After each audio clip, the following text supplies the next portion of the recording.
This audio presentation of Neville Goddard's Believe in Him is brought to you by audioenlightenment.com. Copyright 2012, all rights reserved. Believe in Him.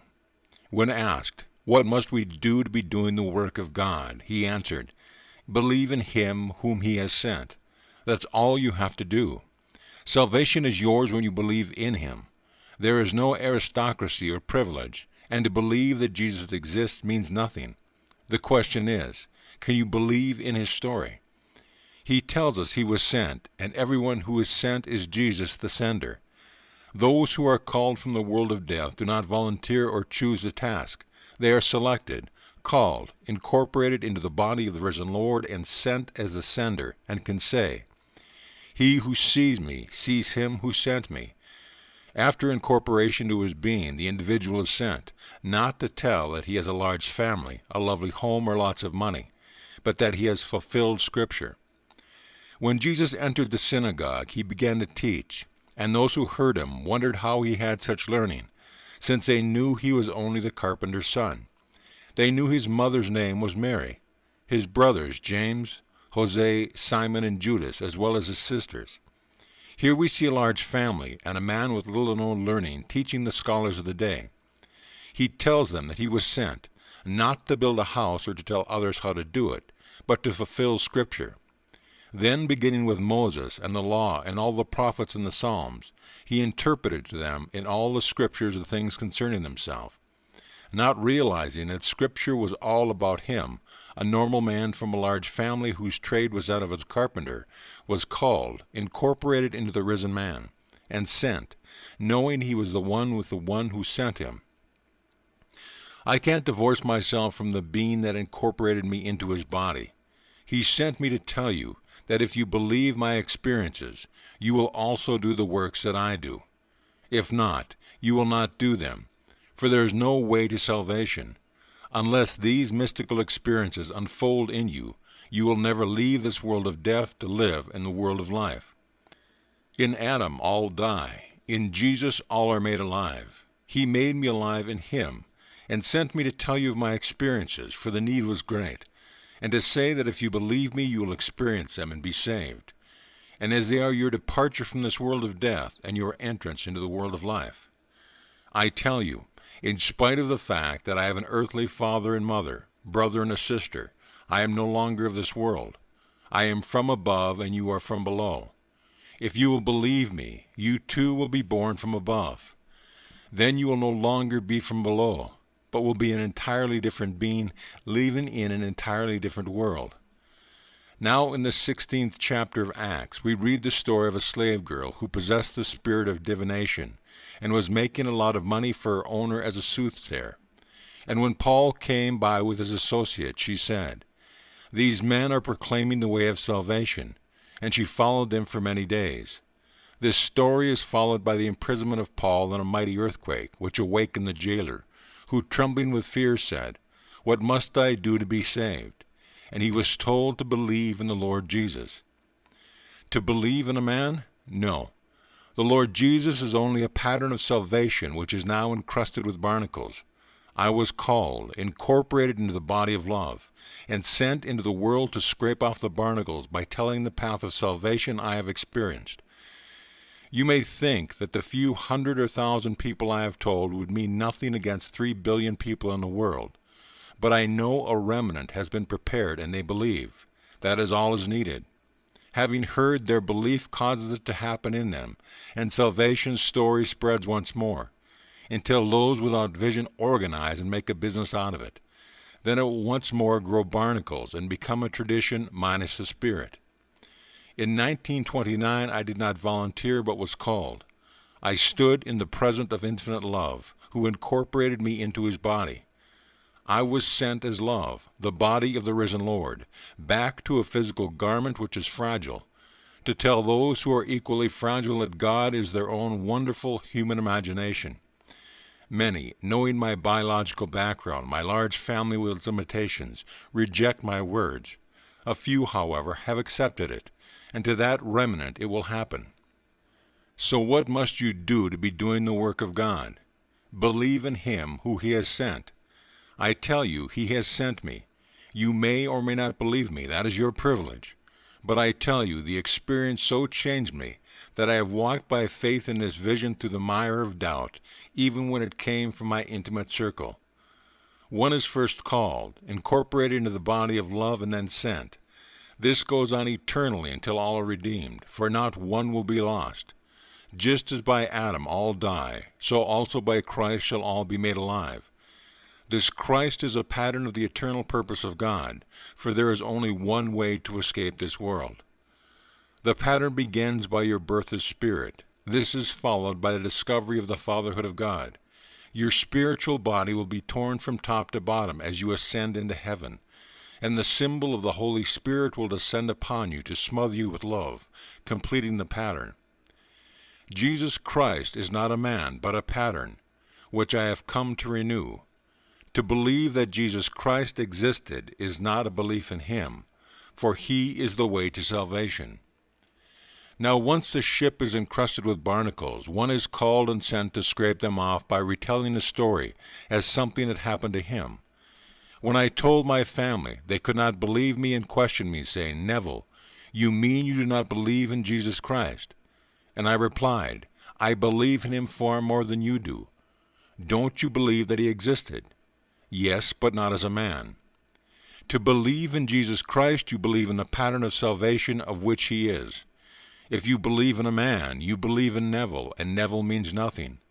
If Neville was called and incorporated into the spiritual pattern of salvation, he is sent bearing the pattern which erupts within him. This pattern has erupted in me, and I have told my story as I was sent to do. It is said that Jesus began his ministry when he was about 30 years of age. That doesn't mean 30 physical years, for he was not speaking as a biological man. 30 years after he was incorporated into the body of love, he was qualified by the eruption to tell what had happened to him. He told his visions and pointed out their fulfillment of Scripture, and some believed while others, so conditioned to believe in a physical Christ, could not understand.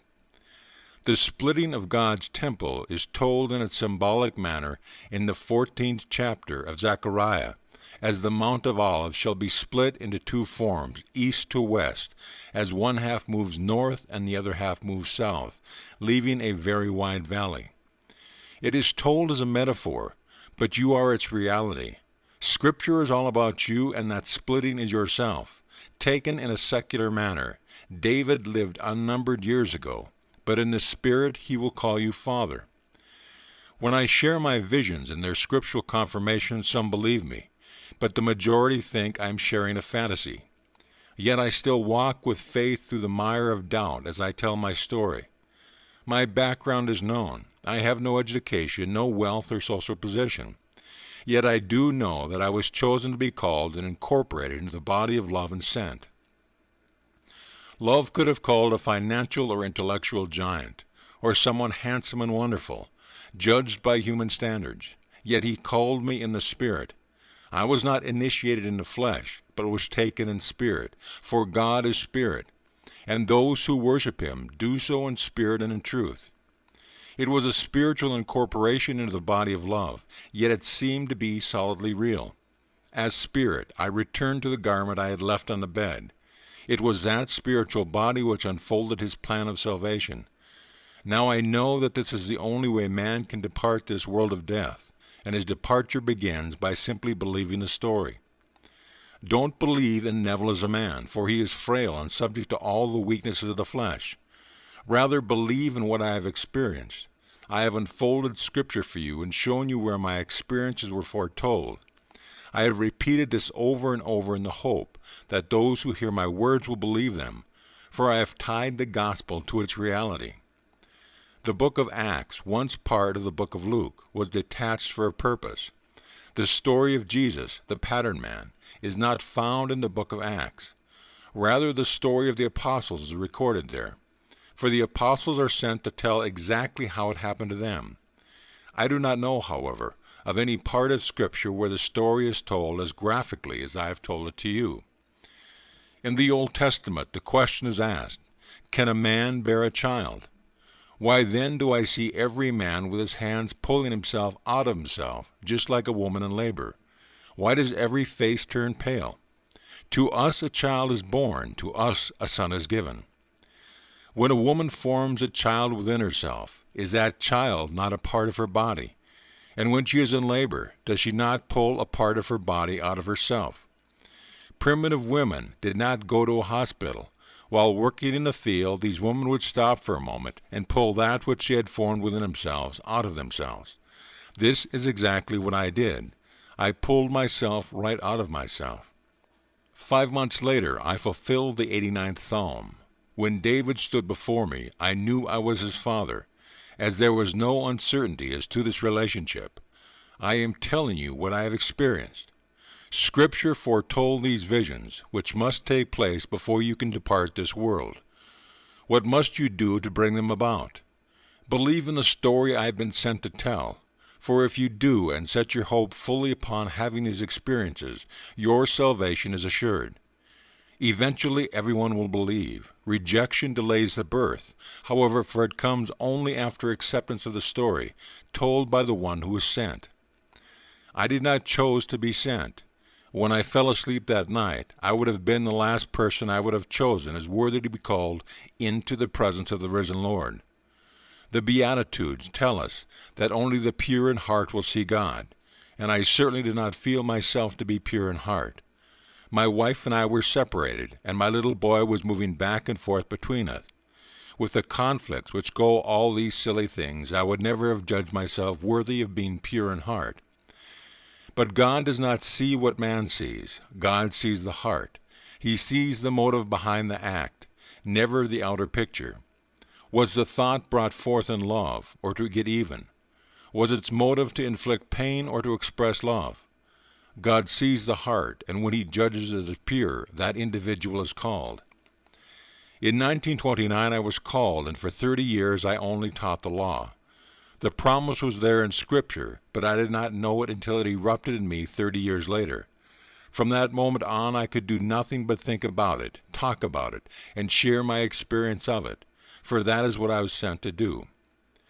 My genealogy is known, my biological background, my father, mother, brothers, and sisters, as well as my lack of education is known. Yet it is all recorded in Scripture. When I shared my experience with my family, they rejected them 100%. My earthly father came the closest to understanding. One day a minister was at the house, and when he could not answer my questions or throw any light upon my visions, my father said, "Son, you must be an apostle." My mother felt it in her womb when I was coming into this world, but she had no confirmation as I became a dancer, and she had thought I would be a minister in the Anglican Church. But I tell you, this is the only way to salvation. Don't believe in Neville. He is not the way. I could go out with you every night and thoroughly enjoy matching you drink for drink. No food is distasteful to me, as I enjoy it all.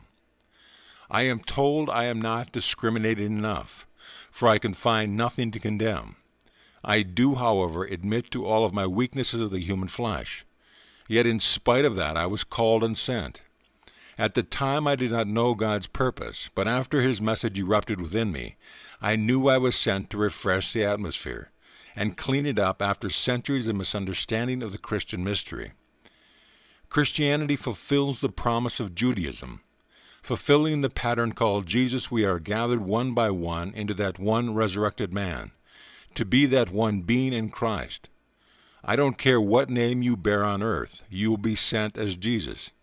You will play his part and share your experiences with all who will listen. Do not elaborate, but tell them unless they believe, it will not happen to them, and they will remain in the world of death. It is not enough to believe only that Christ existed. That is like saying to a friend, "I believe you exist." What an insult. The question is, do you trust Christ? Do you believe in him? Now I, a man, tell you a story of salvation as I have experienced it. Do you believe in my story? If you do, you believe in me. Then forget all you hear about me as a man. A friend recently told an acquaintance the story of my experience, then later mentioned that I had been divorced and had remarried. The moment the lady heard I was divorced, she closed her mind and could not accept the story that I was called, incorporated into the body of God and sent to tell.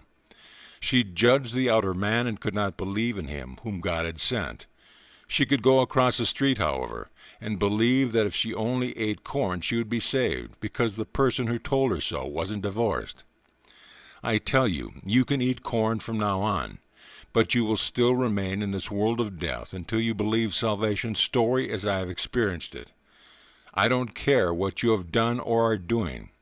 If you believe my story and set your hope fully upon the grace which is coming to you, he who sees your belief will call you and erupt within you. God sees your heart. He sees that you are capable of believing the incredible story of Christ and fulfills it. Ask the doctor who brought you out of your mother's womb to explain how the bones grew there, or how they were covered with flesh. And although he can give you reasons why they appeared, he cannot tell you how it is done, as we are told in the books of Ecclesiastics and Proverbs. Who knows how the bones grow in the womb of woman? Now I tell you of another birth, which is greater than that which comes out of woman. No one sees this birth, yet is real, for it is the birth of God. He is born out of this body of death and takes you with him into the body of life. It is not necessary to understand this birth, only to believe in it. So what must you do to be doing the work of God? Believe in him who he has sent, and what must you do to be saved? Believe in Lord Jesus, who is the pattern you have heard about from me.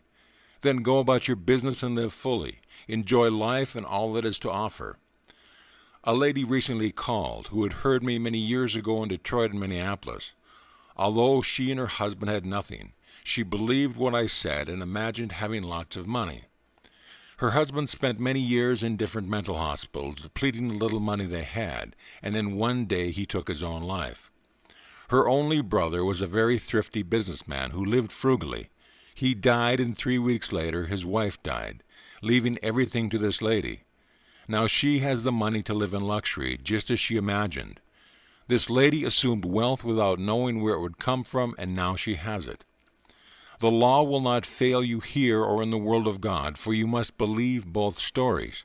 I tell you, an assumption, though false, if persisted in, will prove itself in the world of Caesar, as it did in her case. I also tell you an incredible story, that you will awaken in your skull and experience a spiritual birth as described in Scripture, for you are the one spoken of there. Can you believe both stories? If you believe one enough to test it, and it proves itself in performance, try to believe the other, for unless you believe both, you cannot prove them. If you believe the one in the world of Caesar, you can have money as this lady has, but you must believe the other in order to live where you do not need money. For there you know that the earth is yours and all within it. When you are incorporated into the body of God, you know our God and everything is yours. Then you will tell your story, depart this world, and return to the Father, who is yourself. But while you are here, where you do not know the world is all yours, apply the law of assumption. Assume the feeling of the wish fulfilled, and let God's law work for you.